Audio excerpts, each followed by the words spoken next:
بسم الله الرحمن الرحيم. Darussalam Mosque, Toronto, Canada.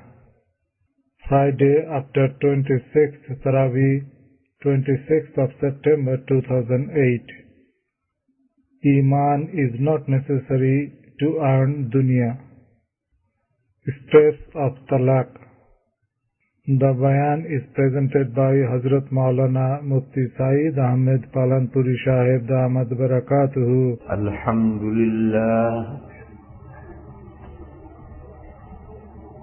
Nahmaduhu wa nasta'inuhu wa nastaghfiruhu wa nu'minu bihi wa natawakkalu alayhi.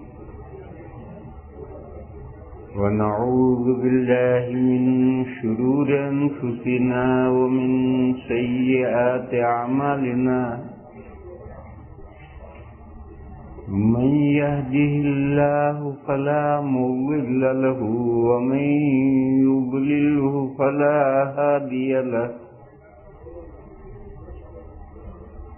وأشهد أن لا إله إلا الله وحده لا شريك له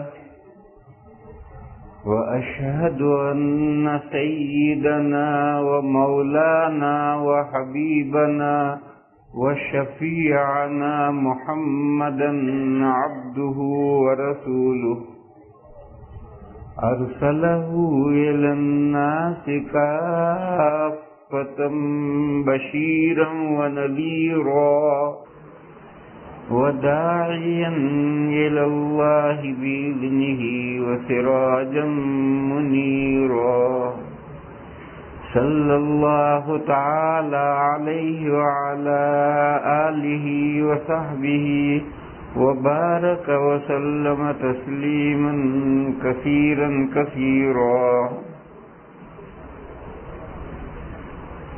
وبعد فأعوذ بالله من الشيطان الرجيم. وما أرسلنا من قبلك إلا رجالا نوحي إليهم فاسألوا أهل الذكر إن كنتم لا تعلمون بالبينات والزبر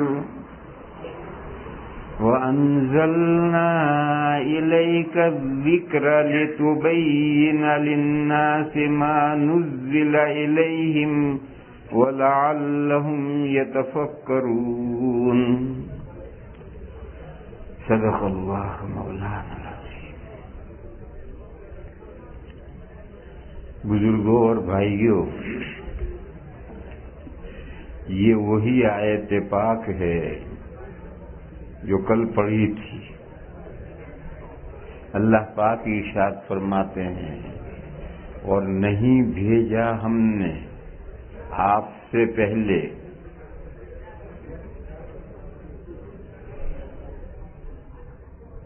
مگر مردوں کو. وما ارسلنا من قبلک الا رجالا. آپ سے پہلے جب بھی کوئی رسول اور کوئی نبی آیا ہے تو مرد ہی بھیجے گئے ہیں. ہم ان کی طرف وحی کرتے ہیں، یعنی ان مردوں میں یہ امتیاز ہے، یہ سرخاب کا پر لگ رہا ہے. دوسرے مردوں کے پاس وحی اللہ کی نہیں آتی، یہ مخصوص مردوں کے پاس اللہ کے پاس سے وحی آتی ہے. اس لیے یہ حضرات نبی اور رسول کہلاتے ہیں.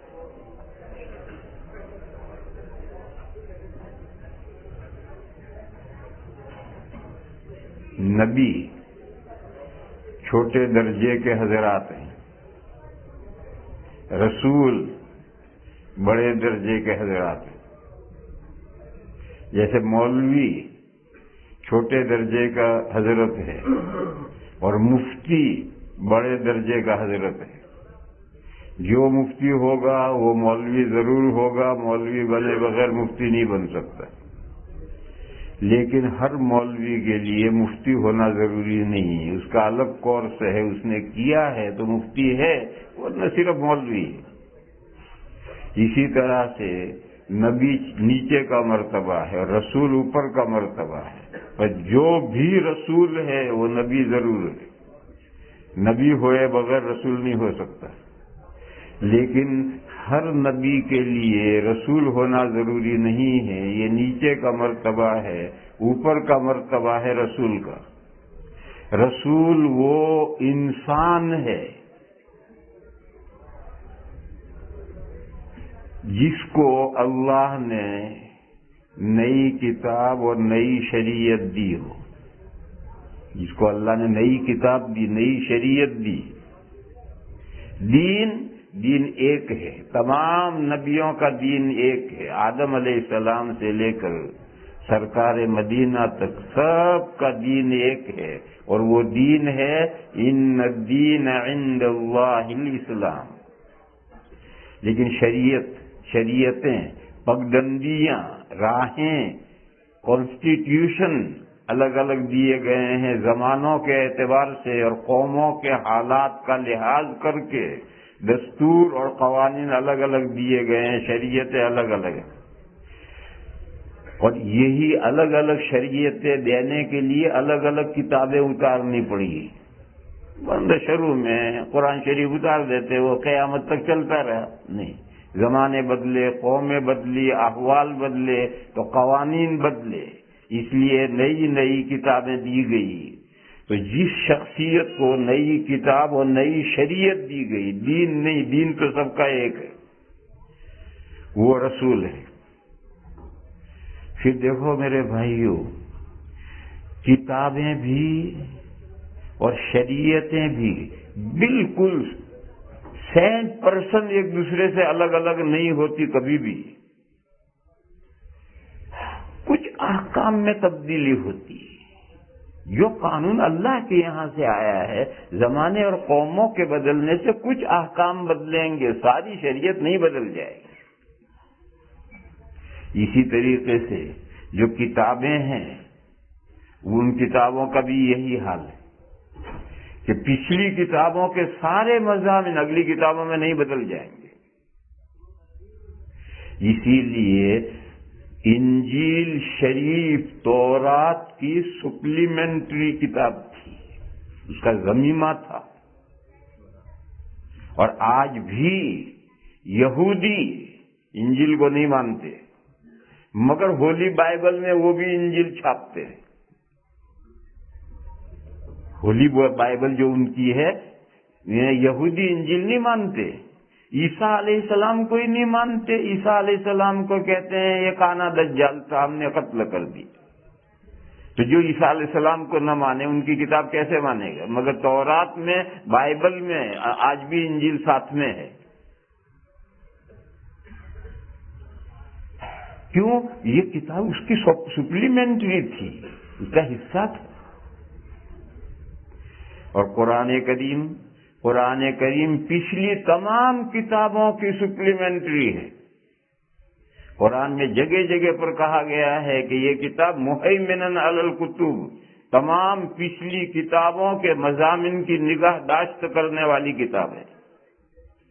پچھلی تمام کتابوں کے وہ مضامین، چاہے وہ دین سے تعلق رکھتے ہوں، چاہے شریعت سے تعلق رکھتے ہوں، سب قرآن کریم میں لے لیے گئے۔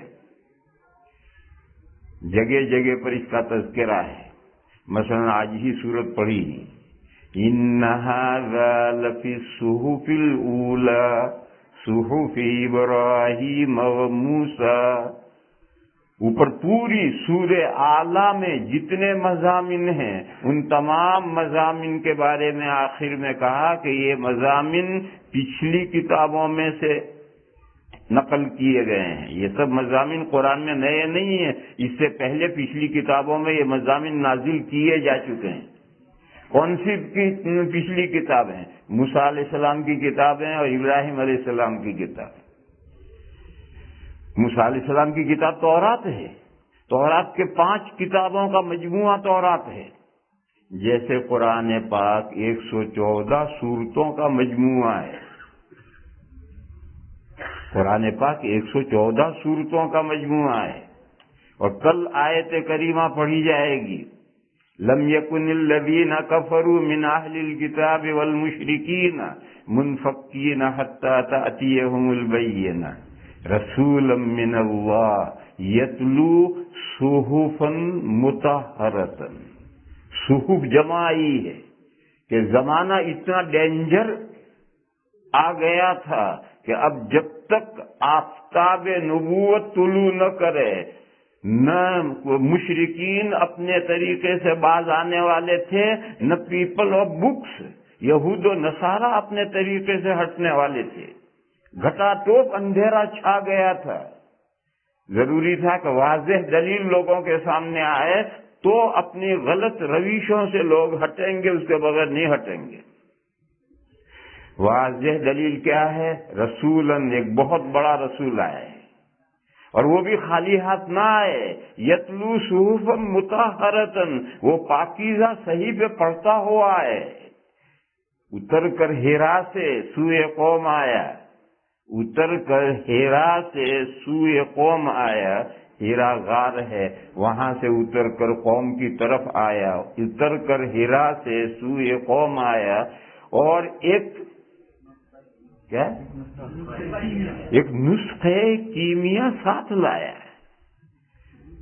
یہ وہی نسخے کیمیا، یہ قرآن کریم ہے۔ یہ مضمون یہاں ہے کہ بہت بڑا رسول ہم بھیجیں، بہت بڑا رسول جب تک نہ آئے، اور وہ بھی خالی ہاتھ نہیں، پاکیزہ صحیفے پڑھتا ہوا آئے، وہ اپنے ہاتھ میں لے کر صحیفے آئے، یعنی قرآن کریم کے ساتھ آخری پیغمبر کو بھیجا جائے تو دنیا کا نقشہ بدل سکتا ہے، ورنہ صورتحال اتنی نازک ہو گئی تھی کہ دنیا کا نقشہ بدلنے والا نہیں تھا۔ نہ مشرکین اپنی روش سے ہٹنے والے تھے، نہ یہود و نصارہ اپنی روش سے ہٹنے والے تھے۔ تو دیکھو قرآن کے لیے صحف جمع آیا، تو تورات بھی 5 کتابیں ہیں، لہٰذا یہ موسیٰ علیہ السلام کے صحیفے ہیں۔ ایسے حضرت ابراہیم علیہ السلام کو اللہ نے جو کتاب عنایت فرمائی ہوگی، اس کا آج کوئی تذکرہ ہم نہیں جانتے۔ کیا نام تھا اس کتاب کا، کتنی صورتیں تھیں، کتنے باب تھے، ہمیں نہیں معلوم، لیکن قرآن کریم نے بالاجمال اس کا تذکرہ کیا کہ ابراہیم علیہ السلام کو بھی متعدد صحیفے دیے گئے ہیں، موسیٰ علیہ السلام کو بھی متعدد صحیفے دیے گئے ہیں۔ ان کتابوں میں یہ مضامین سارے پہلے نازل کیے جا چکے ہیں جو اب قرآن میں نازل کیے جا رہے ہیں۔ قرآن میں دوسری جگہ ہے وَكَتَبْنَا عَلَيْهِمْ فِيهَا وَكَتَبْنَا عَلَيْهِمْ فِيهَا أَنَّ النَّفْسَ بِالنَّفْسِ وَالْعَيْنَ بِالْعَيْنِ وَالْأَنْفَ بِالْأَنْفِ وَالْأُذُنَ بِالْأُذُنِ وَالسِّنَّ بِالسِّنِّ وَالْجُرُوحَ قِصَاص۔ فرمایا کہ ہم نے بنی اسرائیل پر تورات میں یہ حکم لکھ دیا تھا، اور وہ سارا حکم نقل کیا کہ کوئی شخص کسی کو جان بوجھ کر قتل کرے تو اس کو قصاصاً قتل کیا جائے، آنکھ پھوڑے تو اس کی آنکھ پھوڑی جائے، ناک کاٹے تو اس کی ناک کاٹی جائے، دانت توڑے تو اس کا دانت توڑا جائے۔ اس کے علاوہ دوسرا کوئی بھی ایسا زخم ہو جس میں برابری ممکن ہو تو قصاص میں برابری لی جائے۔ یہ فرمایا کہ یہ حکم ہم نے سب بنی اسرائیل پر تورات شریف میں لکھا تھا، وہاں سے وہ حکم نقل کیا،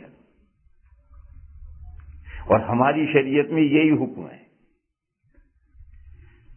یہ مثال ہے احکام کی کہ پچھلی کتابوں کے جو احکام جاری اور باقی تھے وہ قرآن میں لے لیے گئے ہیں۔ پچھلی کتابوں کے جو مواعظ یعنی دل کو نرم کرنے والی باتیں، نصیحتیں، پچھلی کتابوں میں جو تھی وہ نصیحتیں لے لی گئی۔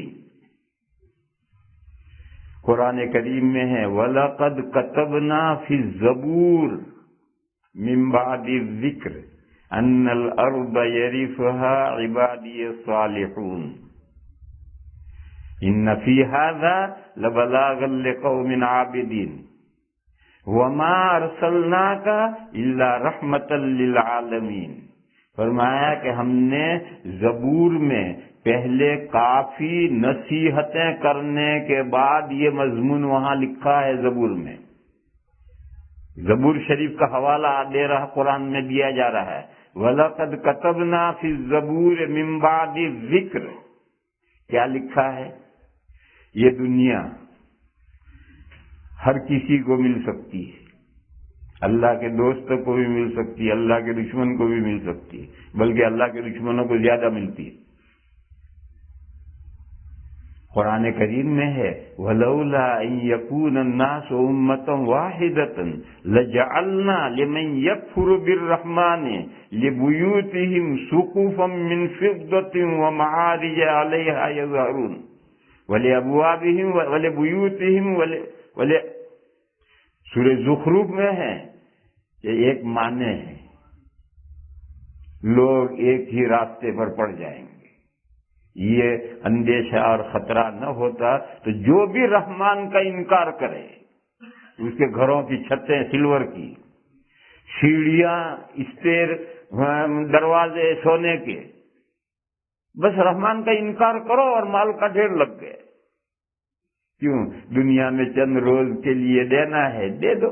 حدیث شریف میں ہے کہ لو کانت الدنیا تعدل جناح بعوضۃ ما سقى کافرا منها شربۃ ماء.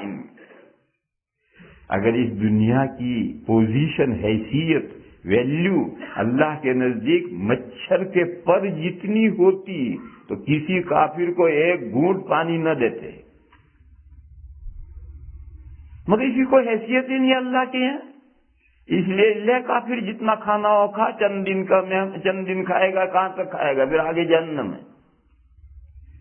مگر ایسا اگر ہوگا تو سب اسی راستے پر پڑ جائیں گے، سب رحمان کا انکار کر کے کوٹھیاں بنا دیں گے. کیونکہ دیکھ رہے ہیں کہ جو رحمان کا انکار کرتا ہے فوراً خون برستا ہے. خون، اردو میں خون کہتے ہیں گولڈ کو، سونے کو، خون برسنے لگتا ہے. تو سب رحمان کا انکار کر کے ایک ہی روش پر پڑ جائیں گے. اس لیے اللہ نے بیلنس رکھا ہے. اللہ پر ایمان لانے والوں میں نانے شبینہ کے بھی محتاج ہیں تو ملینر، بلینر، ٹریلینر سب کچھ ہے. اور رحمان کا انکار کرنے والوں میں اگر کروڑ پتی، لاکھ پتی ہیں تو فٹ پاتھ پر، سڑک پر سونے والے بھی ہیں. تو مال کی بنیاد پر آدمی دھوکہ نہیں کھائے گا کہ بھئی یہ مذہب جو ہے جو اختیار کرتا ہے اسے مال مل جاتا ہے لہذا یہ مذہب ٹھیک ہے، اور یہ مذہب اختیار کرتے ہیں تو فقیر رہ جاتے ہیں، یہ ٹھیک نہیں. ایسا دھوکہ نہیں ہوتا. اللہ کے انکار کرنے والے ان میں پاس بھی بے شمار مال ہے اور ان کے پاس کھانے کو، بعض کے پاس روٹی بھی نہیں ہے، اور اللہ کے پر ایمان لانے والوں پر بھی بے شمار مال ہے اور بعض کے پاس کھانے کو روٹی بھی نہیں. تو مال کی بنیاد پر جو دھوکہ ہو سکتا تھا وہ نہیں ہوا. ورنہ تو جو اللہ کا انکار کرے، جو اللہ کا دشمن ہے، اس کو بے حساب دے دے، پھر کھا لے چند دن. دیکھو وہ مثال تو تم جانتے ہو، پرانے زمانے میں بھی اور آج بھی جب کسی کو پھانسی دی جاتی ہے تو پھانسی دینے سے پہلے اس کی ہر خواہش پوری کی جاتی. آج بھی یہ اصول ہے اور پہلے بھی تھا. آخری خواہش بتا، جو تیری آخری خواہش ہے وہی بتاؤں. کیوں؟ آخری خواہش پوری ہوتے ہی پھانسی کا پھندا ہے. یہی مثال ہے کافر کی.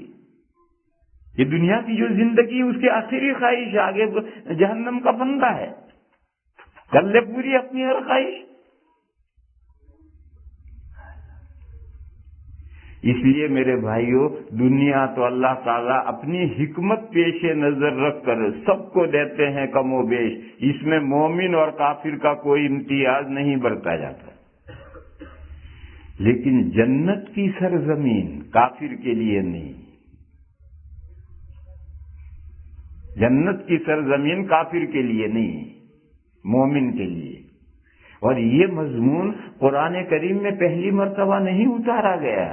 داؤد علیہ السلام کی زبور میں یہ مضمون لکھا جا چکا ہے، وہاں سے قرآن میں نقل ہو رہا ہے. فرمایا وَلَقَدْ كَتَبْنَا فِي الزَّبُورِ مِن بَعْدِ الذِّكْرِ أَنَّ الْأَرْضَ يَرِثُهَا عِبَادِيَ الصَّالِحُونَ. کہ میری کے جنت کی زمین وارث ہوں گے اس کے میرے نیک بندے.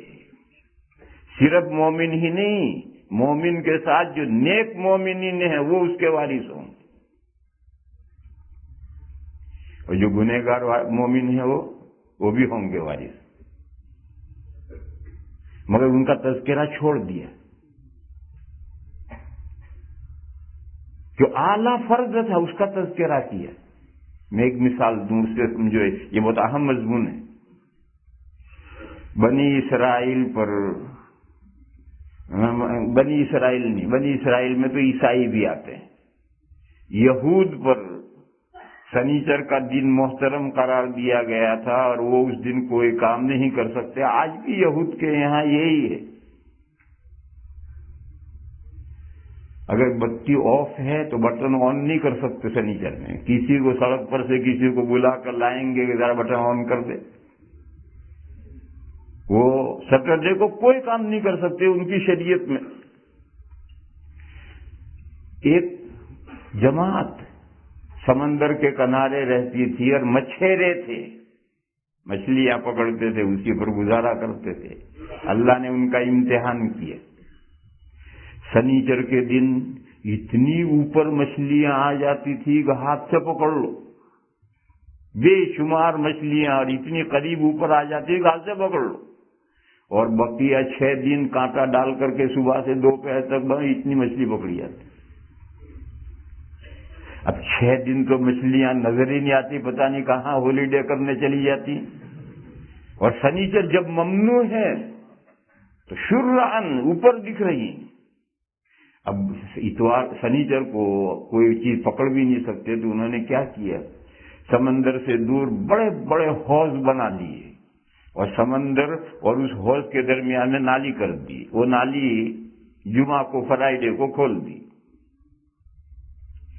اب جب سنیچر کی رات شروع ہوئی اور سمندر میں جو طوفانی آئی اور اس میں جوار بھاٹا ہوا اور مچھلیاں آئی، تو وہ پانی نالی کے ساتھ وہ گھڑا جا کر بھر گیا، بے شمار مچھلیاں اس میں چلی گئی. تو بیچ میں مٹی ڈال کر یا کوئی چیز کر کے بیچ میں سے روک دیا. اب جب جوار بھاٹا پانی اترے گا، یہ پانی کو سب اتر جانا چاہیے، مگر تو روک لگایا تو وہ یہیں رہ گئی، اتوار کو پکڑ لی. قرآن کریم میں سورہ احراف میں ان لوگوں کا تذکرہ آیا ہے. جب یہ کچھ لوگوں نے یہ حرکت کی تو دوسرے لوگوں نے ان کو سمجھایا، کم بختو یہ ہیلے حوالے مت کرو، اللہ کے یہاں یہ ہیلے حوالے نہیں چلتے.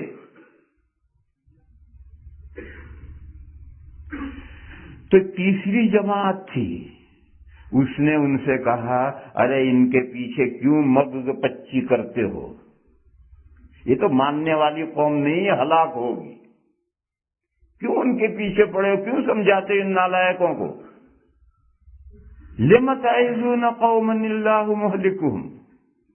تو پہلی جماعت نے کہا، یہ تو بھیا ہم بھی جانتے ہیں کہ یہ الو کے پٹھے ماننے کے ہیں نہیں، مگر ہم اللہ کے یہاں یہ کہہ سکیں گے کہ پروردگار ہم نے اپنی رسپانسبلٹی پوری کر لی، ہم نے ان کو سمجھایا تھا.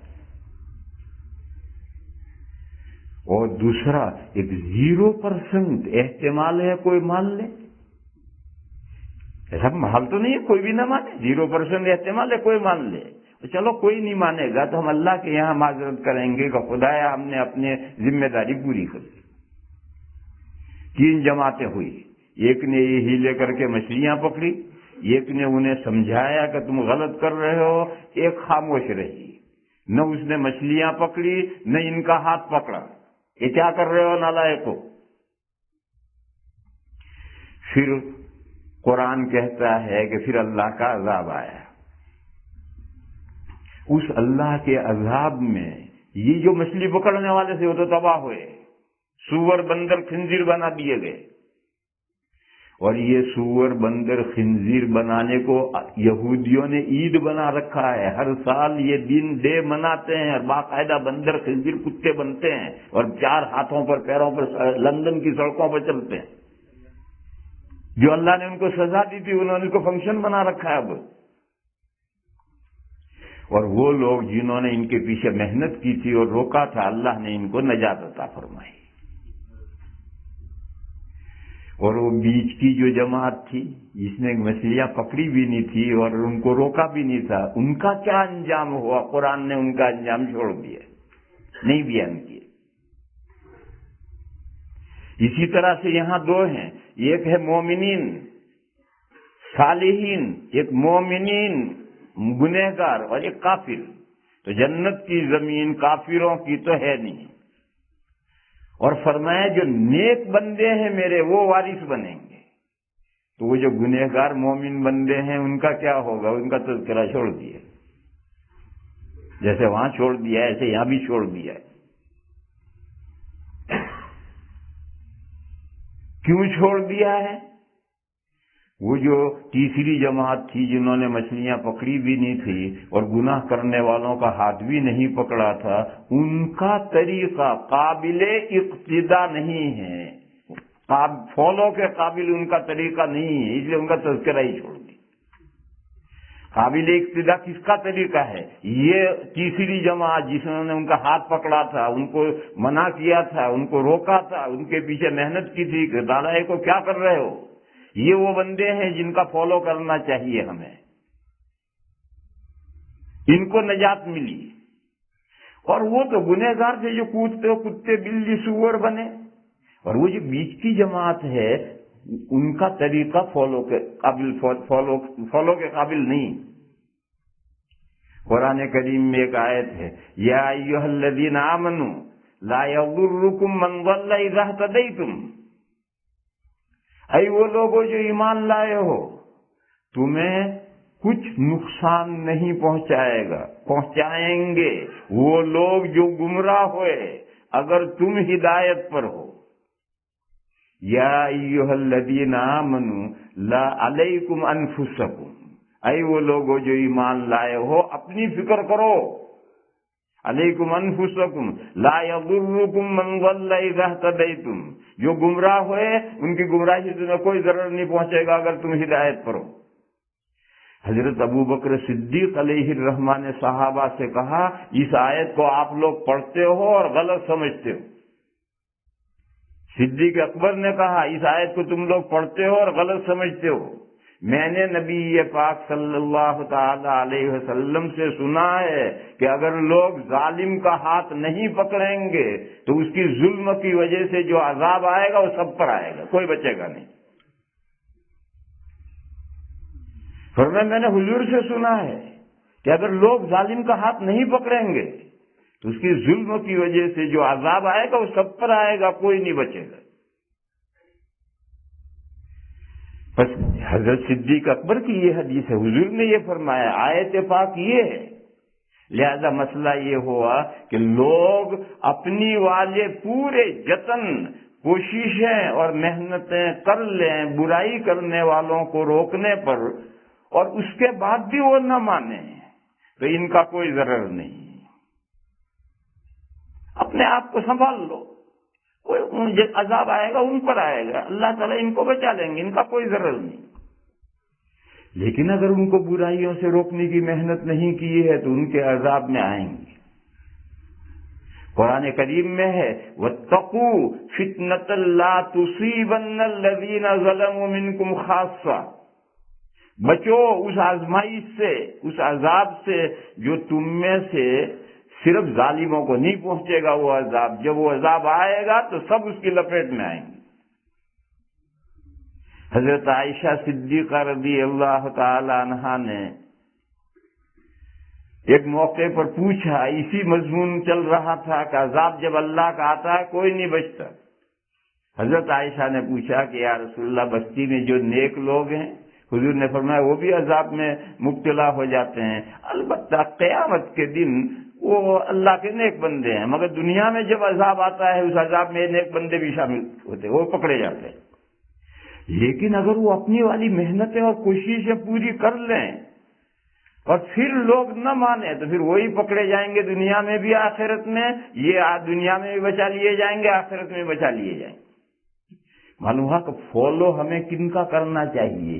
یہ وہ جماعت ہے جنہوں نے مچھلی پکڑنے والوں کو روکا تھا اور محنت کی تھی، ان کا ہمیں فالو کرنا ہے۔ ایسے ہی جنت کے وارث میرے نیک بندے بنیں گے تو ہمیں ایمان کے ساتھ نیکی کی زندگی اپنانی چاہیے تاکہ جنت کے وارث بنیں۔ وہ جو ایک جماعت رہ گئی ہے جس کا تذکرہ چھوڑ دیا گیا ہے، اس جماعت میں شامل نہیں ہونا چاہیے۔ وہ مومنین ہیں مگر کبیرہ گناہوں کا ارتکاب کرتے ہیں، اس لیے وہ گنہگار ہیں۔ ان کا فالو نہیں کرنا چاہیے، ان کی جماعت میں شامل نہیں ہونا چاہیے۔ شامل کس میں ہونا چاہیے؟ اللہ کے ان نیک بندوں میں جن جو جنت کے وارث بنیں گے، ان میں شامل ہونا چاہیے۔ اس لیے انہی کا تذکرہ کیا، ان کا تذکرہ چھوڑ دیا۔ اگر ان کا بھی تذکرہ کرتے تو لوگ غلط فہمی کا شکار ہو جاتے کہ چلو یوں بھی، چلو یوں بھی، چلو یوں بھی، چلو یوں بھی نہیں۔ دیکھو ایک دوسرا مضمون میں سمجھاؤں بہت اہم۔ قرآن کریم نے کہا طلاق دینے کا طریقہ یہ ہے کہ ایک طلاق دو، صرف ایک سے زیادہ طلاقیں ایک ساتھ استعمال ہی نہیں کرنی۔ پھر اگر اولاً تو بس ایک طلاق رجعی دے دو، قصہ چھوڑ دو، عورت عدت میں بیٹھے گی، عدت گزرنے کے بعد نکاح سے نکل جائے گی۔ اگر تم عدت میں اس عورت کو واپس لینا چاہو گے تو کچھ نہیں کرنا، بس منہ سے کہہ دو کہ میں نے تجھے نکاح میں واپس لے لیا، یا اس بیوی کے ساتھ زنوشوئی کا معاملہ کر لو تو نکاح میں واپس آ گئی۔ دیکھو راستہ باقی ہے، اس لیے دوسری طلاق دینی ہی نہیں، اور عدت گزرنے کے بعد اگر پھر نکاح کر لو، کوئی پریشانی نہیں۔ پھر اگر طلاق دینے کی ضرورت پیش آئے، بعد میں تو ضرورت پیش آتی ہے، تو پھر دوسرے وقت میں دوسری طلاق دو، ایک ساتھ دو طلاقیں نہیں۔ فرمایا الطلاق مرتان، طلاق یکے بعد دیگرے ہے، مرتن بعد مرتن، ایک طلاق دو پھر دوسری طلاق دو، ایک ساتھ نہیں۔ یہ جو دوسری طلاق دے گا اس کے بعد بھی راستہ صاف ہے۔ دوسری طلاق بھی اگر رجعی دی گئی ہے تو عدت میں رجوع ہو سکتا ہے، اور عدت گزر جائے تو نیا نکاح ہو سکتا ہے، کوئی پریشانی نہیں۔ چنانچہ قرآن نے کہا الطلاق مرتان، طلاق یکے بعد دیگرے دو ہیں۔ فَإِمْسَاكٌ بِمَعْرُوفٍ، پھر یا تو اگر تمہیں اس بیوی کو رکھ لینا ہے، رجوع کرنا ہے تو کر لو، لیکن شریعت کے دستور کے مطابق رکھو۔ فَإِمْسَاكٌ بِمَعْرُوفٍ أَوْ سَرِّحُوهُنَّ بِمَعْرُوفٍ، اور اگر نہیں رکھنی تو عدت چل رہی ہے، گزر جانے تو عدت گزر جائے گی، نکاح سے نکل جائے گی۔ پھر قرآن نے کہا کہ یہ تو وہ طلاق ہے جو مرد کی طرف سے دی جاتی ہے، اور اگر کبھی مرد نہیں چھوڑنا چاہتا، عورت کسی وجہ سے شوہر کے ساتھ نباہ نہیں کرنا چاہتی، تو پھر قرآن کی اگلی آیتوں میں یہ ہے کہ پھر عورت خلا کرے۔ کبھی ایسا ہوتا ہے کہ تیسری طلاق بھی دینی پڑتی ہے، دو تو ایک کے بعد دوسری کبھی کسی ضرورت سے دینی پڑتی ہے، کبھی تیسری بھی دینی پڑتی ہے۔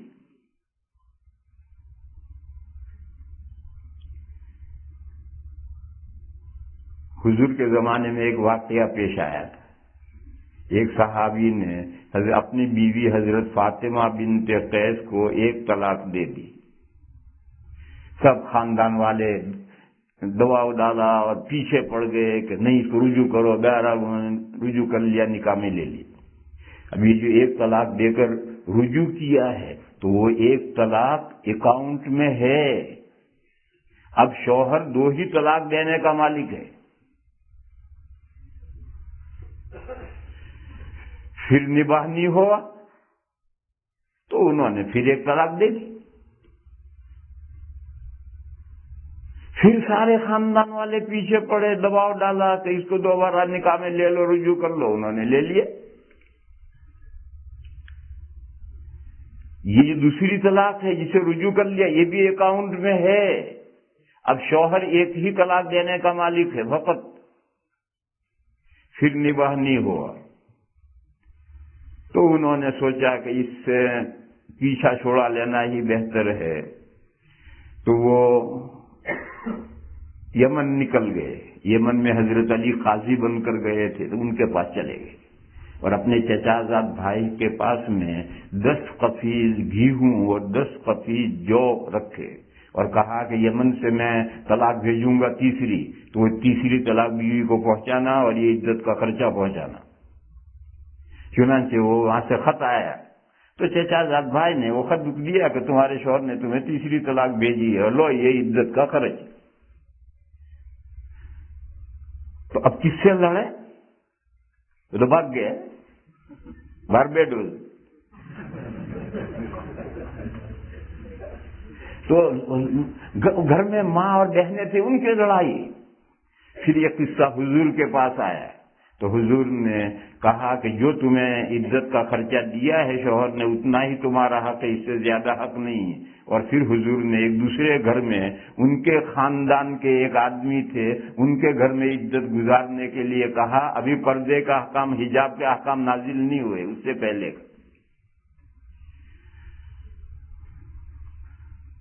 تو اب میں تو مثال دے رہا ہوں کہ کبھی تیسری کی ضرورت پیش آتی ہے.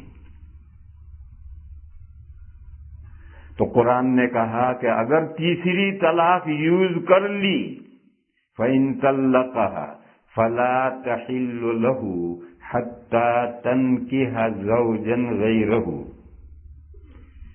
بس اگر اس شوہر نے بیوی کو تیسری طلاق دے دی تو اب یہ بیوی شوہر کے لیے حلال نہیں رہی ہے، یہاں تک کہ یہ بیوی اس شوہر کے علاوہ کسی اور شوہر سے نکاح کرے.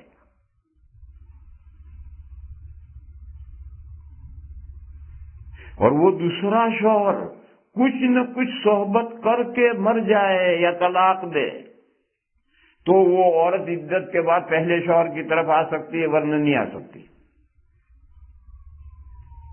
یہ سب قرآن کریم میں احکام ہیں. آج مسلمانوں کا حال یہ ہو گیا ہے اور مسلمانوں میں عام مسلمان نہیں، ایجوکیٹڈ وکلا سولیسیٹر بیرسٹر وہ بھی جب طلاق نامہ لکھوائیں گے تو 3 طلاقیں ساتھ لکھیں گے. اور عام مسلمانوں کے دماغ میں یہ گھسا پڑ گیا ہے کہ 3 دیں گے تو ہی طلاق ہوگی، اس کے بغیر طلاق ہی نہیں ہوگی.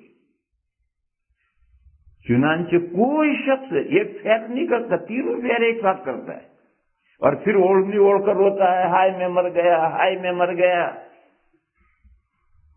قرآن کریم نے پورے ڈیٹیل کے ساتھ ایک پورا رکوع ہے کہ طلاق دینے کا یہ طریقہ ہے، مگر مسلمان تو اسے پڑھتا ہی نہیں، اسے سمجھتا ہی نہیں.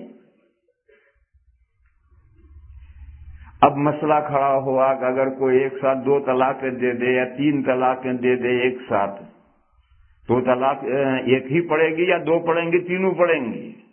اب یہ مسئلہ کھڑا ہوا قرآن کریم میں نہیں، یہ مسئلہ حدیثوں میں آیا. اور یہی وہ مسئلہ ہے جس میں یہ غیر مقلدین سلفی اختلاف کرتے ہیں کہ ایک مجلس کی 3 طلاقیں ایک ہی ہوتی، 3 ہوتی ہی نہیں. ہمارے سمجھنے کا یہ مسئلہ اس وقت جو ہمیں سمجھنا ہے کہ یہ مسئلہ حدیثوں میں آیا ہے. حضرت عمر کے زمانے میں تمام صحابہ نے متفق ہو کر یہ طے کیا ہے کہ اگر 2 یا 3 مرتبہ طلاق کا لفظ بولا ہے اور تاکید کی نیت نہیں ہے تو جتنے لفظ بولے ہیں اتنی طلاق واقع ہوں گی، اور تمام صحابہ کا اس پر اجماع ہو چکا ہے. اور یہ غیر مقلدین اجماع امت کو نہیں مانتے، وہ تو حدیث سے نیچے کوئی چیز مانتے ہی نہیں. اس وقت ہمارے سمجھنے کی بات یہ ہے کہ یہ مسئلہ جو حدیثوں میں خلفائے راشدین کے زمانے میں طے ہو، یہ قرآن میں کیوں نہیں؟ اصل سمجھنے کا مسئلہ یہ ہے، وہ اس لیے نہیں ہے کہ اگر وہ قرآن میں ہوگا تو مسلمان اس پر عمل شروع کریں گے، اور وہ مسئلہ عمل کرنے کے لیے نہیں ہے.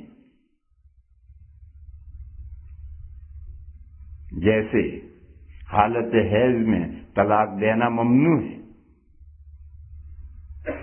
عورت پاک ہو اس پاکی کی حالت ہی میں طلاق دی جائے گی. قرآن کریم میں اسی کو لیا. فرمایا یا ایھا النبی اذا طلقتم النساء فطلقوهن لعدتهن. جب تم بیویوں کو طلاق دو تو طلاق دینے کا جو مقررہ ٹائم ہے اس مقررہ ٹائم میں طلاق دو. تمام امت متفق ہے کہ طلاق دینے کا مقررہ ٹائم پاکی ہے. حیض کی حالت میں طلاق دینا جائز نہیں. اور حدیث میں ہے کہ حیض کی حالت میں دی ہوئی طلاق ہو گئی. ہوا یہ حضرت عمر رضی اللہ تعالی عنہ نے اپنے بیٹے حضرت ابن عمر کا نکاح کیا.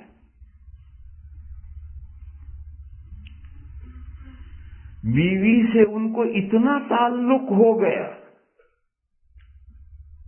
کہ حضرت عمر نے دیکھا کہ یہ تو بچہ برباد ہو گیا. خود ابن عمر کہتے ہیں کہ مجھے اتنا تعلق فرض نماز پڑھنے کے لیے بھی مسجد میں جانے کو جی نہیں چاہتا تھا ہر وقت بیوی کے پاس. بیوی محبت کرنے کی چیز ہے. شوہر اگر بیوی سے محبت نہیں کرے گا تو کیا دیوی سے کرے گا؟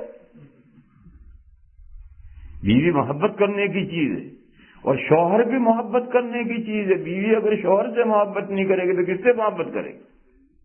مگر اس محبت میں پاگل ہونے کی ضرورت نہیں ہے. کیوں؟ بیوی کہاں بھاگ جانے والی ہے؟ شوہر کہاں بھاگ جانے والا ہے؟ تو محبت ہونی چاہیے کہ اس محبت میں پاگل ہونے کی ضرورت نہیں ہے. پاگل وہ جو لیلا مجنون پاگل ہوا کرتے تھے نا، ایسا پاگل ہونے کی ضرورت نہیں ہے. تو حضرت عمر نے دیکھا کہ تو بیٹا برباد ہوا تو کسی کام کا نہیں رہا. تو حضرت عمر نے اپنے بیٹے عبداللہ ابن عمر سے کہا اس بیوی کو طلاق دو.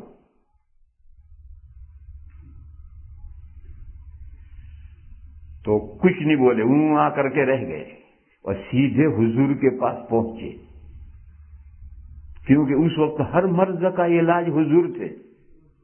اور حضور سے جا کر کہا یا رسول اللہ میرا نکاح ہوا ہے، مجھے بیوی بہت پسند ہے، بہت محبت ہے مجھے بیوی سے، ابا کہتے ہیں طلاق دو. یہ کمپلین دے کر اس لیے گئے کہ حضور سمجھا دیں گے حضرت عمر کو کہ کیوں بھائی بیٹے کا گھر کیوں تباہ کر رہے ہو. مگر حضور نے تو فرمایا اطیع ابا کا، اپنے ابا کا کہنا مانو. غالب یہ ہے کہ حضرت عمر نے جو طلاق دینے کو کہا یہ حضور سے مشورہ کر کے کہا ہے. حضور کا یہ جملہ کہ اپنے ابا کا کہنا مانو، اس کا مطلب کہ حضور پہلے سے اس معاملے کو جانتے ہیں. بہرحال آخری سہارا بھی ہاتھ سے گیا، جہاں سے امید تھی کہ بیوی بچے گی وہ بھی گیا. پھر دوسرے وقت میں حضرت عمر نے پھر کہا کہ اس بیوی کو طلاق دے دو. تو انہوں نے اسی وقت اس بیوی کو ایک طلاق دے دی. ایک ہی طلاق دی جاتی ہے اور وہ بھی صاف رجی بائنا نہیں، کلیئر. تجھے ایک طلاق، صاف کلیئر طلاق. اور تجھے کہے تجھے ہمالیہ پہاڑ جتنی بڑی ایک طلاق، تو اب وہ ایک طلاق بائنا پڑے گی. اب رجوع نہیں ہو سکتا، اب نکاح کرنا پڑے گا، عدت میں بھی عدت کے بعد بھی. تو کلیئر طلاق دینی ہے، ایک دینی ہے فقط. انہوں نے ایک طلاق دے دی. ایک طلاق دینے کے بعد انہوں نے ابا سے کہا ابا آپ کے کہنے پر میں نے طلاق تو دے دی، مگر اس وقت بیوی حالت حیض میں. اب حضرت عمر پریشان ہوئے کیونکہ قرآن کا حکم ہے کہ طلاق دو فی عدتہن. حضرت عمر بھاگے بھاگے حضور کے پاس گئے.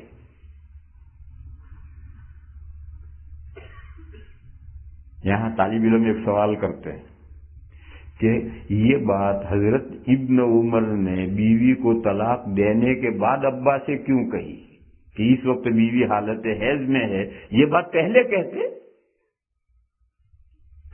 طلاق دینے کے بعد کیوں کہی؟ اس لیے بعد میں کہی کہ اگر پہلے کہتے تو ابا یہ سمجھتے نالائق بہانے بنا رہا ہے، کیونکہ ابا تھوڑے دیکھنے جائیں گے کہ حالت حیض ہے یا نہیں. ابا کے ذہن میں بدگمانی آ سکتی ہے کہ نالائق تو بات ماننی نہیں ہے، طلاق دینی نہیں ہے، تو بہانہ بناتا ہے کہ بیوی نماز نہیں پڑھتی. لیکن جب طلاق دینے کے بعد کہا تب تو بہانے کا کوئی مطلب ہی نہیں ہے. تو حضرت عمر بھاگے بھاگے حضور کے پاس گئے اور کہا یا رسول اللہ عبداللہ نے حماقت کر لی، حالت حیض میں طلاق دی. تو چونکہ حضور سارے معاملے سے واقف ہیں تو حضور نے فرمایا عبداللہ سے کہو بیوی کو نکاح میں واپس لے. معلوم ہوا حالت حیض میں دی ہوئی طلاق ہو گئی، ورنہ نکاح میں واپس لینے کا کیا مطلب ہے. فرمایا اس سے کہو کہ بیوی کو نکاح میں واپس لے اور پھر یہ حیض گزرنے دے. پھر اس کے بعد جو طہر آئے وہ پورا طہر گزرنے دے، اس طہر میں طلاق نہ دے. پھر اس طہر کے بعد جو حیض آئے وہ حیض پورا گزرنے دے. پھر اس کے بعد جو طہر آئے اس طہر میں اگر عبداللہ چاہے تو بیوی سے صحبت کیے بغیر طلاق دے. وہ جو قرآن میں تھا کہ تم عورتوں کو طلاق دو تو طلاق کے وقت میں دو. طلاق کا وقت پاکی کا زمانہ اور ایسا پاکی کا زمانہ کہ جس میں شوہر نے بیوی سے صحبت نہ کی ہو وہ طلاق دینے کا وقت ہے. کیونکہ ایک مرتبہ صحبت کر لی، ہو سکتا حمل ٹھہر گیا ہو، اب طلاق دے گا تو 9 مہینے بیچاری کو عدت میں بیٹھنا پڑے گا.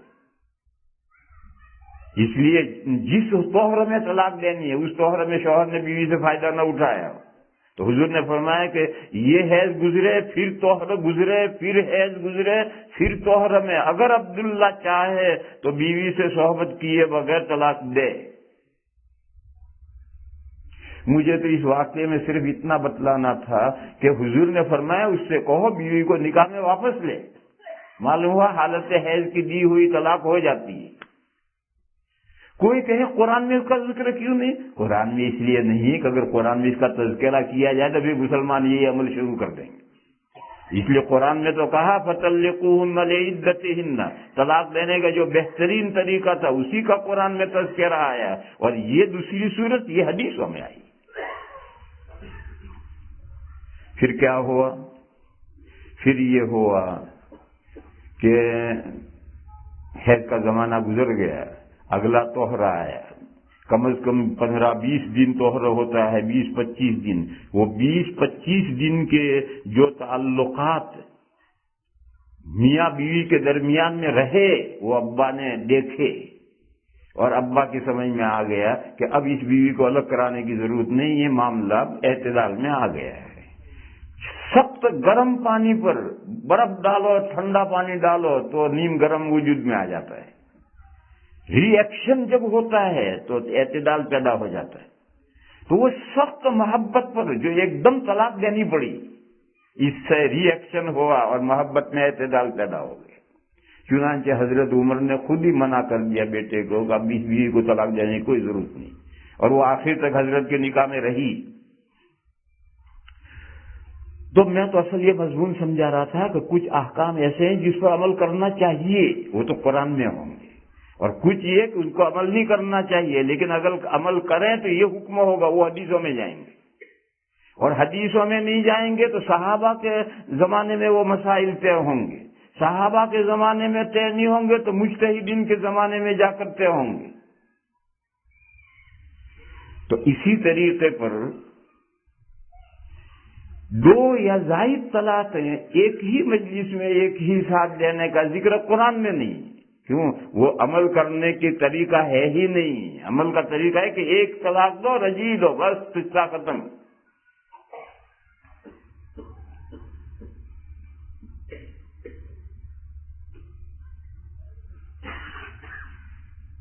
ایک بہت بری مثال ہے،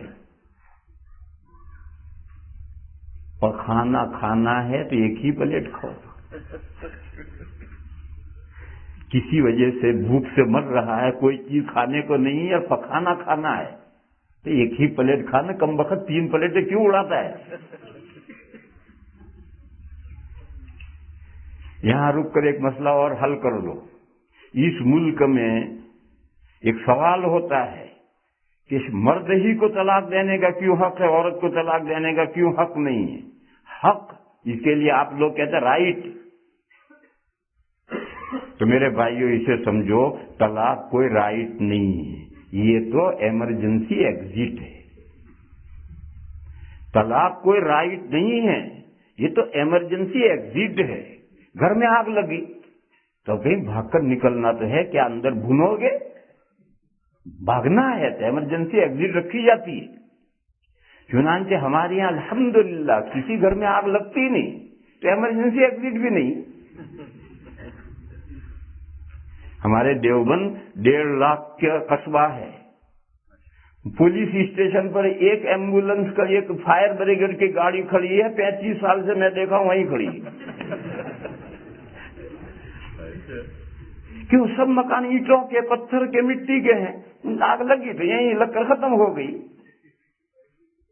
تو ہماری یہاں آگ لگتی ہی نہیں, اور کسی گھر میں ایمرجنسی ایگزٹ نہیں ہوتی. آپ کے یہاں تو روز آگ لگتی ہے, اسے ہر گھر میں ایمرجنسی ایگزٹ ہے. اور ایمرجنسی ایگزٹ کدھر رکھی جاتی ہے؟ جدھر فلاٹ ہو, زمین فلاٹ ہو, اور اگر آگے آڑ ہے, درخت ہے, یا آگے دیوار ہے, ادھر ایمرجنسی ایگزٹ نہیں ہوگا, بھاگے گا جا کے دیوار سے ٹکرا کے مرے گا. تو جس طرف فلاٹ ہو, کھلی صاف زمین ہو, ادھر ایمرجنسی ایگزٹ رکھی جاتی ہے. فلاٹ شوہر ہے, بیوی ٹیڑھی میڑھی ہے,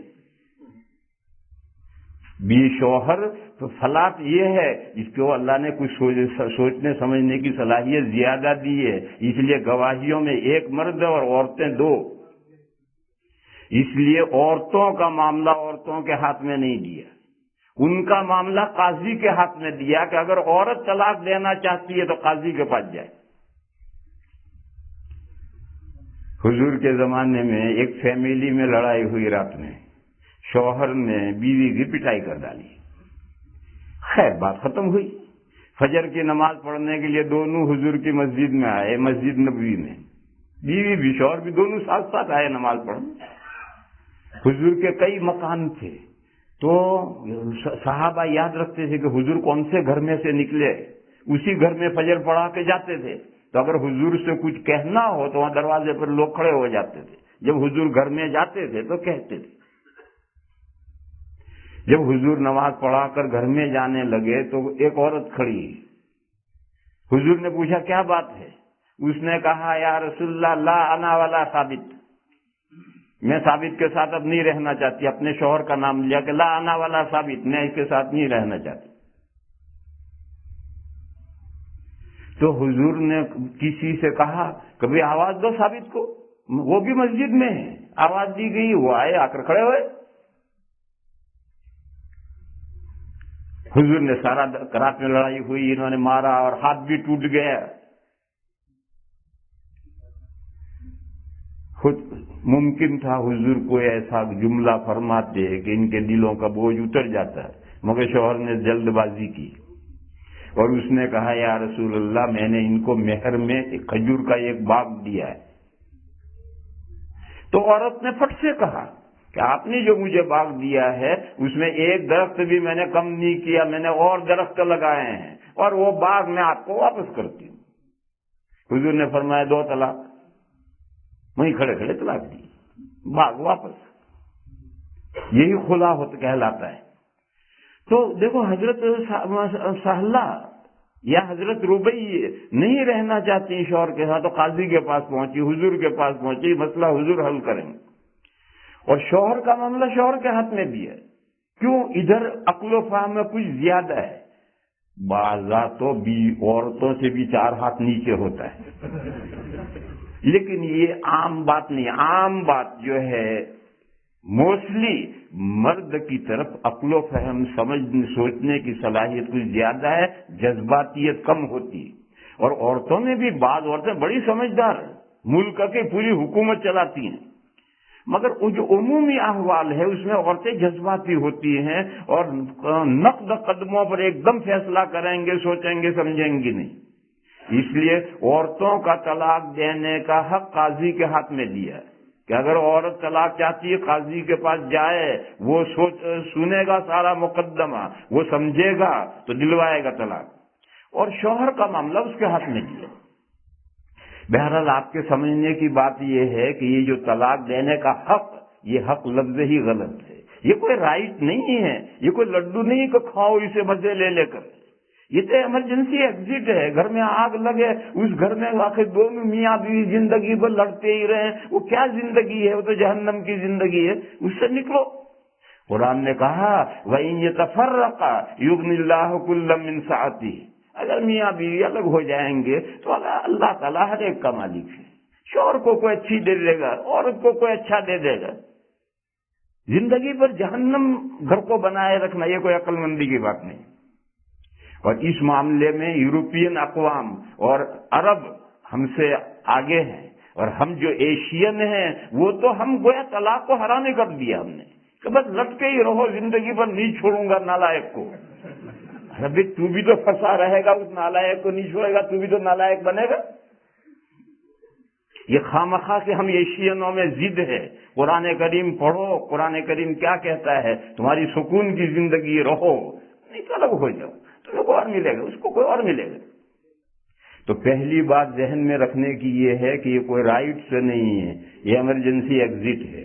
دوسرا سوال لوگ یہ کرتے ہیں کہ جب نکاح ہوتا ہے تو میاں بیوی کی رضامندی سے ہوتا ہے، طلاق میں بیوی کی رضامندی کیوں ضروری نہیں؟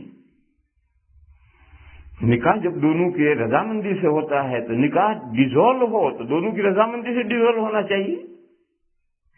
اس کا جواب یہ ہے کہ نکاح رضامندی کے ماحول میں ہوتا ہے، خوشی کے ماحول میں ہوتا ہے تو فریقین ایک بات پر متفق ہو سکتے ہیں، اور طلاق ہمیشہ جھگڑے کے ماحول میں ہوتی ہے، پیار محبت کے ماحول میں طلاق نہیں ہوتی، جھگڑے کے ماحول میں ہوتی ہے، نزاع کے ماحول میں ہوتی ہے۔ یہاں اگر یہ شرط لگا دو کہ میاں بیوی دونوں متفق ہوں تو طلاق پڑے گی، ورنہ نہیں، تو قیامت تک کوئی طلاق ہی نہیں پڑے گی، کیونکہ تو جھگڑے کے ماحول میں طلاق ہوتی ہے، دونوں متفق ہو ہی نہیں سکتے۔ اور نکاح تو ہوتا ہے چھواروں کے ماحول میں، یہ پوٹلا بھر کر کے چھوارے لے کر بیوی لینے کے لیے جاتا ہے تو وہاں دونوں متفق ہو سکتے ہیں۔ اس لیے ایک ہی کی رضامندی ہوگی، شوہر چاہے گا طلاق دے گا، عورت چاہے گی قاضی کے یہاں جا کر طلاق لے گی۔ پتہ نہیں بات پھیلتی کہاں سے کہاں چلی گئی۔ میں تو میرے بھائیوں یہ سمجھا رہا تھا کہ قرآن میں وہ احکام لیے جاتے ہیں جن پر لوگوں کو بے دھڑک عمل کرنا ہے، اور بقیہ جو احکام ہیں جو عمل کرنے کے لیے نہیں ہے، لیکن اگر ہو جائے، اگر کوئی کر لے تو اس کا یہ حکم ہے۔ یہ سب مسائل حدیث میں آئیں گے، صحابہ کے زمانے میں آئیں گے، مجتہدین کے زمانے میں طے ہوں گے۔ تو حضرت ابن عمر نے واپس جو لیا، حضور نے کہا اسے کہو کہ نکاح میں واپس لے۔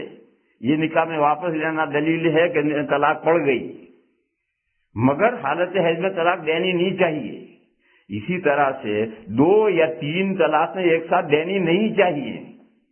قرآن نے کہا الگ الگ 3 طلاقیں دو، لیکن اگر کوئی 2 یا 3 ایک مجلس میں دے دے تو حضرت عمر کے زمانے میں تمام صحابہ کے اجماع سے یہ بات طے ہوئی ہے کہ جتنی دی ہیں اتنی واقع ہوں گی۔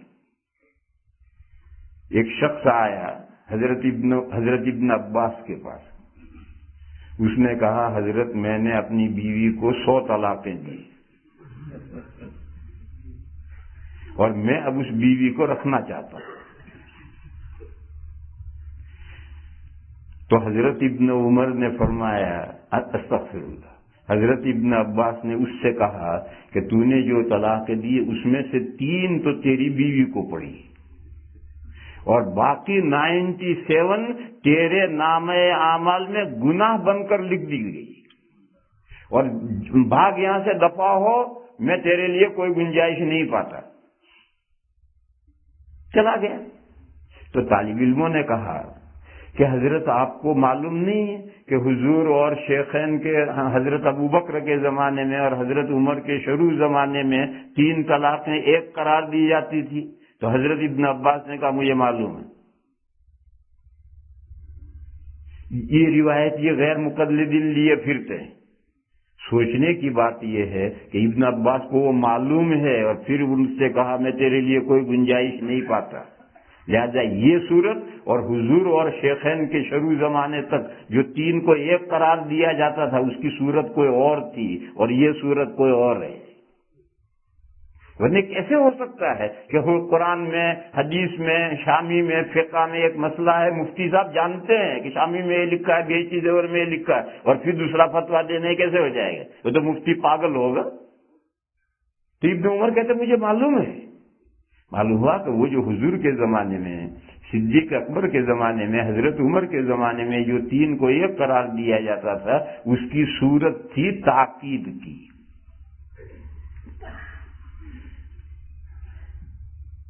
ایک آدمی نے بیوی کو ایک طلاق دے دی. مسجد میں گیا، کسی نے کہا مجھے خبر ملی تو نے طلاق دی. اس نے کہا طلاق دے دی میں نے. پھر ٹیم ہوٹل میں گیا تو وہاں کو ایک دوسرا دوست ملا، کہا بھائی سنا تو نے طلاق؟ ہاں میں نے طلاق دے دی. اب وہ ایک ہی طلاق ہے جس کو ریپیٹ کر رہا ہے، یہ کوئی الگ الگ طلاقیں نہیں دے رہا ہے. ایسا ہی دور اول میں تاکید کے طور پر ایسا کرتے تھے، اور آج بھی یہ مسئلہ ہے. در مختار میں ہے مسئلہ، کرررا لفظ طلاق و نوت تاکید دوینا، بار بار طلاق کا لفظ بولا اور مقصد اس کا تاکید تھی، تو اس کی بات دیانتاً مان لی جائے گی.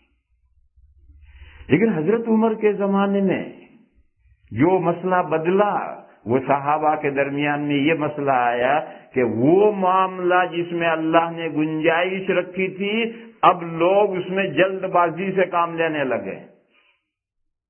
اللہ نے گنجائش کیا رکھی تھی؟ 3 طلاقیں الگ الگ دو طلاقیں ایک ساتھ ایزی مت کرو. مگر اب لوگ 2-3 ایک ساتھ دینے لگے ہیں. تو اس نئی صورتحال پیدا ہوئی، اس کا کیا حکم ہے؟ تمام صحابہ نے غور کر کے کہا کہ جب وہ 2 یا 3 اس نے دیے تو جتنی دی اتنی پڑی. اور قرآن میں جو ہے وہ تو 1 دو پھر دو ایک ساتھ مت دو. اور کوئی ایک کو تاکید کرے تو وہ ایک سمجھی جائے گی. آج بھی اگر طلاق کا لفظ بار بار بولا ہے، دیکھو کیسا کہ وہ عربی میں کہے گا انتی طالقن انتی طالقن انتی طالقن، میں نے تجھے طلاق دی، میں نے تجھے طلاق دی، میں نے تجھے طلاق دی. یہ صورت ہے. اور اگر کہے جا تجھے 3 طلاق، اب کیا تاکید ہوگی؟ اب تو تاکید کا کوئی سوال ہی نہیں. ایسے لفظ بولے ہیں. اور پھر جو شوہر کہتا ہے اس پر عورت کو بھی اطمینان ہے کہ اس نے ایک ہی طلاق دی ہے، اور تکرار جو اس نے ریپیٹ کیا ہے تاکید کے طور پر کیا ہے، تاسیس نہیں کی ہے، ایک سے زیادہ طلاقیں نہیں دی ہیں، تو دیانتاً اس کی نیت آج بھی مانی جاتی ہے. لیکن عام طور پر جو لوگ دیتے ہیں 3 طلاقیں، وہ تو اس لیے 3 دیتے ہیں کہ وہ سمجھتے ہیں کہ 3 دیے بغیر طلاق ہی نہیں ہوتی. پھر طلاق جب دیتا ہے تو دھڑ 3 پھیر کر کے رک جاتا. 4تھا پھیر کیوں نہیں کرتا بھائی؟ وہ شوہر سمجھتا ہے کہ میرا رائٹ یہیں تک ہے، آگے رائٹ ہے ہی نہیں. تو بات کہیں چلی گئی. میرے بھائیوں میں جو مضمون سمجھایا میں نے اسے سمجھو. بعض مسائل ایسے ہیں کہ ایک حصہ تو اس پر عمل بے تکلف عمل کرو، دوسرے ہیں عمل کرنے کے لیے نہیں. قرآن میں وہی حصہ لیا جاتا ہے احکام کا. چنانچہ مچھلی پکڑنے والوں کا معاملہ آیا تو وہ جو درمیان کی پارٹی تھی اس کا تذکرہ ہی نہیں کیا کہ اس کا تذکرہ کر دیں. ان کا کیا تذکرہ کرنا؟ ان کو بھی اللہ نے عذاب سے بچا لیا ہے. جیسا اس تیسری جماعت کو جس نے منع کیا تھا ان کو عذاب سے بچایا، وہ بندر سور نہیں بنائے گئے، ایسے ان کو بھی اللہ نے عذاب بچا لیا. مگر اگر یہ بھی ان کا تذکرہ کر دیں گے کہ ان کو بھی عذاب سے بچا لیا تو ہم سست پڑ جائیں گے کہ چلو کون مگر پکچی کرتا ہے ان کے پیچھے. جب یہ بھی عذاب سے بچا لیے گئے تو ہم تو چپ چاپ بیٹھتے ہیں. حالانکہ ان کا طریقہ فالو کرنے کا طریقہ نہیں ہے، فالو ان کا کرنا. اسی طریقے سے جنت کے وارث کون ہوں گے؟ جنت کے وارث نیک مسلمان بھی ہوں گے اور گنہگار مسلمان بھی ہوں گے. وہ بھی اپنے گناہ کی سزا پانے کے بعد جنت میں آئیں گے. لیکن اگر یہاں ان کا تذکرہ کر دیا جاتا تو ہم لوگ ہوتے کہ چلو بھی جنت تو ملنے والی ہے، نیک ہوں گے تو بھی ملے گی، گنہگار ہوں گے تو بھی ملے گی، چلو کرو گناہ. ان کا تذکرہ ہی چھوڑ دیا ہے. اور یہ کہا جنت کے وارث ہوں گے عبادی صالحون، میرے نیک بندے وارث ہوں گے. تو اب ہر مسلمان نیک بندہ بننے کی کوشش کرے گا تاکہ جنت کا وارث بنے. میرے بھائیوں، میں تو مضمون یہ سنا رہا تھا، سمجھا رہا تھا کہ قرآن کریم پچھلی تمام کتابوں کے مضامین کی مہیمن ہے، محافظ ہے. سب باتیں اس میں نقل کی گئی ہیں. اور میں نے کتنی مثالیں دی کہ احکام بھی نقل ہوئے، نصیحتیں بھی نقل ہوئی، دوسری باتیں بھی نقل ہوئی. اور بات تو جو شروع کرنی تھی وہ تو ابھی شروع ہوئی ہی نہیں. اور وہ کانٹا اتنا ایسی جگہ پہنچ گیا ہے کہ میرا دماغ بھی رک گیا ہے. وآخر دعوانا ان الحمدللہ.